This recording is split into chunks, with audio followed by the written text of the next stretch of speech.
Assalamualaikum warahmatullahi wabarakatuh. Alhamdulillahilladzi hadana lihada wa ma kunna linahtadiya laula an hadanallah. Laqad ja'at rusulu rabbina bil haqq wa nudu antil kumul jannatu ristumuha bima kuntum ta'malun. Asyhadu an la ilaha illallah wa asyhadu anna Muhammadar Rasulullah sallallahu alaihi wasallam wa ala alihi wa ashabihi amma ba'du. Alhamdulillahi rabbil alamin. Alhamdulillah jazahumullahu khaira. Alhamdulillah jazakumullahu khaira. Kaum muslimin muslimat yang dirahmati oleh Allah, kita sama-sama mengetahui, sama-sama memahami bahwa ibadah merupakan kewajiban yang kita emban dan kita laksanakan. Allah berfirman dalam Al-Quran, dalam surat Ad-Dariyat ayat 56, A'udzubillahi minasyaitonir rajim. Wa ma khalaqatul jinna wal insa illa liya'budun. Dan tidaklah aku jadikan jin dan manusia kecuali untuk menyembah kepadaku Allah. Yang perlu digarisbawahi di sini, mengapa yang mempunyai kewajiban hanya jin dan manusia, sedangkan makhluk Allah yang lain tidak mempunyai kewajiban untuk melaksanakan ibadah, termasuk langit, bumi, gunung, dan lain-lain. Untuk lebih memahaminya, maka kita telusuri sejarah kejadian manusia, yaitu mulai ketika berada di alam ruh. Allah berfirman dalam surat Al-Ahzab ayat 72, Inna aradnal amanata 'alas samawati wal ardi wal jibali fa abaina ayyahmilnaha wa ashfaqna minha wa hamalahal insan innahu kana zaluman jahula. Sesungguhnya kami Allah memberikan amanat untuk beribadah pada langit, bumi, dan gunung. Mereka menolak untuk mengemban amanat tersebut dan merasa berat untuk mengemban amanat tersebut. Dan manusia mau menerima amanat tersebut. Sesungguhnya manusia adalah amat zalim lagi amat bodoh. Dengan kesanggupan manusia di alam ruh ini, maka Allah menciptakan manusia, yaitu Nabi Adam alaihissalam. Dan kemudian Ibu Hawa. Mereka berdua ketika diciptakan itu masih berada di dalam surga. Sedangkan makhluk Allah yang berada di dalam surga bisa menikmati begitu indahnya surga dan tidak mempunyai kewajiban untuk menyembah kepada Allah, namun hanya mensucikan tasbih kepada Allah. Kaum muslimin muslimat yang dirahmati oleh Allah, Nabi Adam dan Ibu Hawa ketika berada di surga juga merasakan dan menikmati begitu indahnya surga.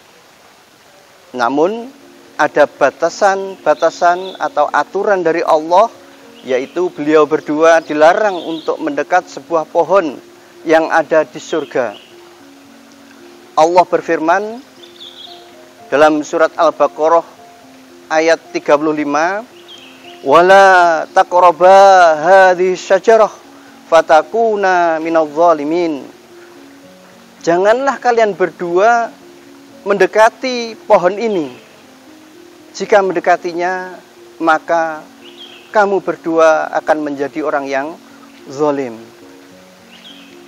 Namun iblis di sini menggoda beliau berdua dengan berdalih, bila kalian memakan buah pohon ini, kalian akan kekal berada di surga.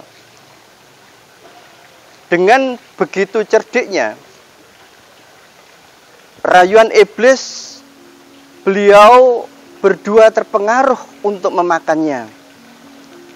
Allah menceritakan dalam surat Al-Baqarah ayat 36, fa'azallahuma syaitanu anha fa'akhrajahuma mimma kana fihi wa qulna ihbitu ba'dukum li ba'din adu walakum fil ardi mustaqarru wa mata'un ila hin.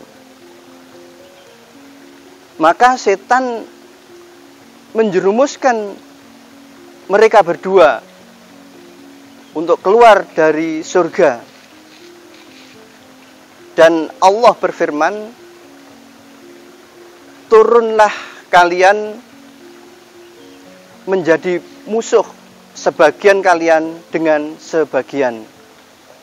Dan kalian berada di bumi sebagai tempat menetap dan kesenangan sampai ada masanya.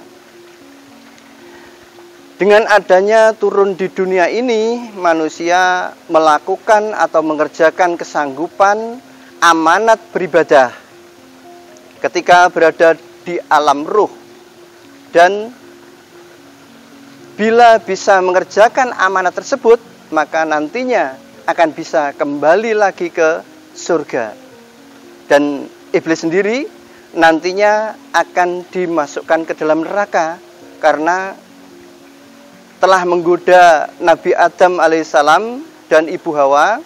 Juga sebelumnya dia tidak mau taat kepada perintah Allah untuk sujud kepada Nabi Adam ketika diciptakan oleh Allah.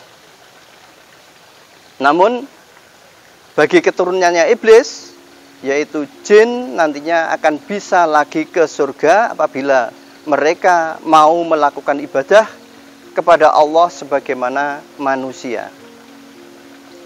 Kaum muslimin, muslimat yang dirahmati oleh Allah, dalam rangka menjalani amanat untuk beribadah kepada Allah ini, Allah memberikan syariat kepada Nabi Adam alaihissalam, juga semua keturunannya, termasuk melalui para nabi dan para utusan, para rasulnya. Allah berfirman dalam surat Asy-Syura ayat 13, syara'a lakum minad-din ma wassa bihi Nuhan wallazi auhayna ilaik wa ma wassaina bihi Ibrahim wa Musa wa Isa. Al-ayah. Allah memberikan syariat agama bagi kalian, yaitu Allah memberikan wasiat kepada Nabi Nuh, dan kami Allah mewahyukan padamu Muhammad, dan kami Allah mewasiatkan kepada Ibrahim, Musa, dan Isa. Untuk Nabi Muhammad sendiri juga diperintahkan oleh Allah dalam surat Al-An'am ayat 162, Kul inna sholati wa nusuki wa mahyaya wa mamati lillahi rabbil alamin.